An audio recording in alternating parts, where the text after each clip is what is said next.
Dan Masya ini mengendap-endap ke suatu tempat yang ternyata tempat itu adalah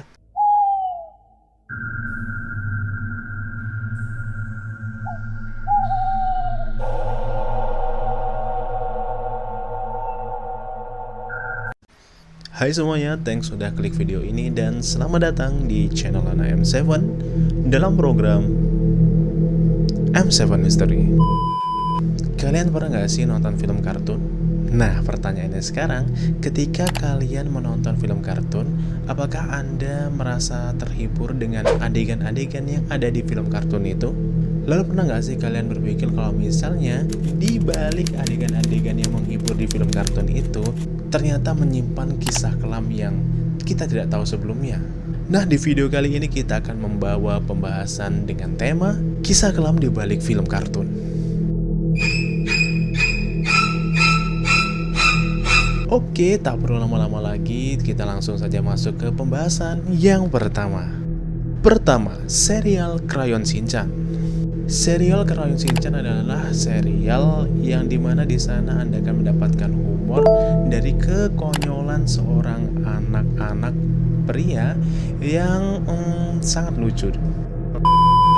Tapi tahukah Anda di balik kisah yang penuh dengan humor itu, ternyata film Crayon Shinchan ini menyimpan suatu kisah yang begitu tragis. Berhembus kabar, sang penulis dari Crayon Shinchan ini, Yoshito Usui, terinspirasi menulis Crayon Shinchan dari seorang ibu bernama Misae yang merindukan anak laki-lakinya.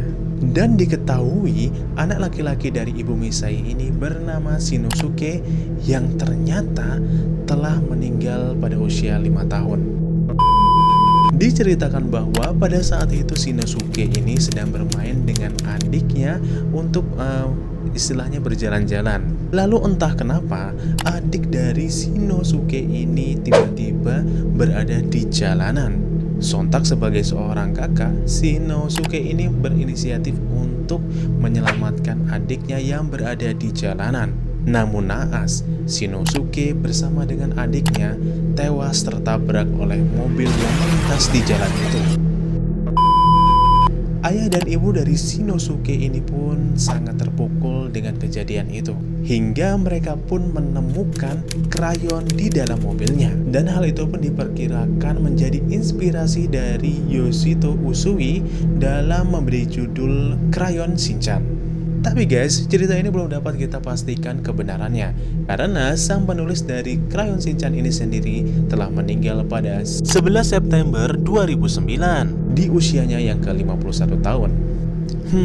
Nampaknya kisah dari Crayon Shinchan ini akan tetap menjadi sebuah urban legend yang kita sendiri tidak tahu kebenarannya.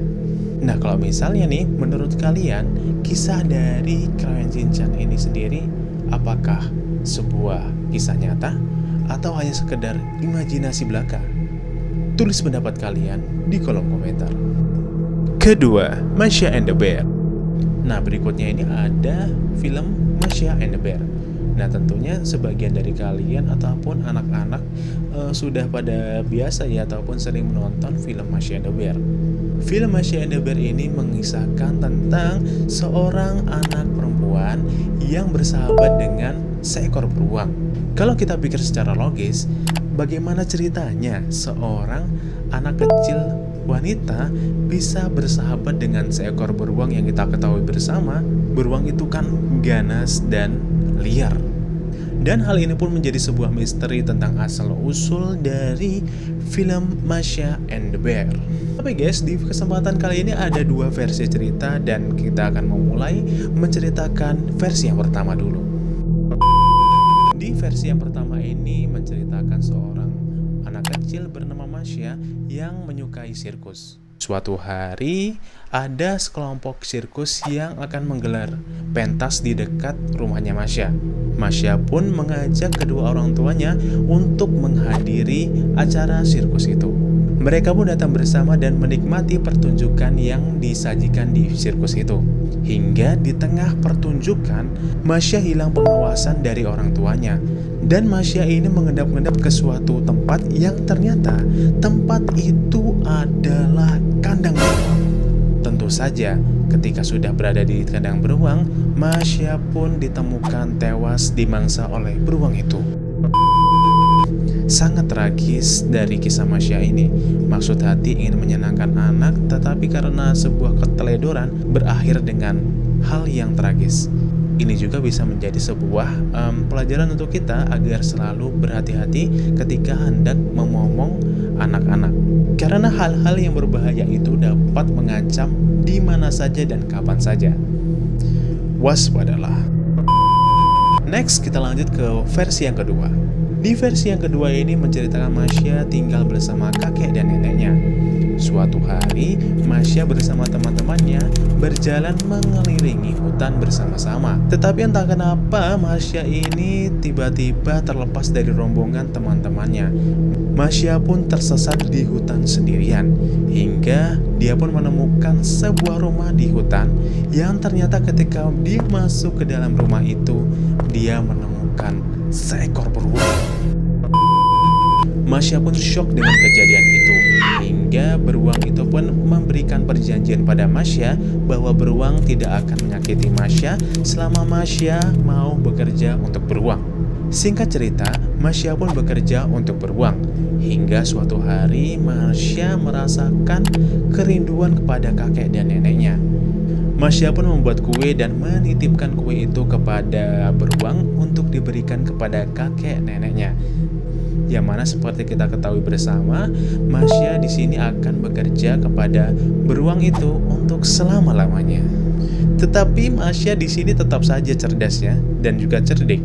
Karena diam-diam Masya masuk ke dalam keranjang yang berisikan kue itu, yang pada akhirnya keranjang yang berisikan kue dan Masya itu pun diantarkan ke kakek dan nenek Masya. Kemudian terbebaslah Masya dari belenggu beruang itu. Kisah versi kedua dari Masya ini memang menampilkan kecerdikan Masya seperti pada di film yang kita tonton di TV ya. Nah, menurut kalian dari dua versi cerita di Masya ini, kira-kira mana yang paling kalian pilih? Apakah versi yang pertama atau versi yang kedua? Untuk pendapat kalian, boleh tulis di kolom komentar. Oke semuanya, itu tadi telah kami hadirkan untuk Anda video dari Lana M7 dalam program M7 Mystery dengan tema kisah kelam di balik film kartun. Semoga menghibur untuk kalian semua dan sampai jumpa lagi di video selanjutnya.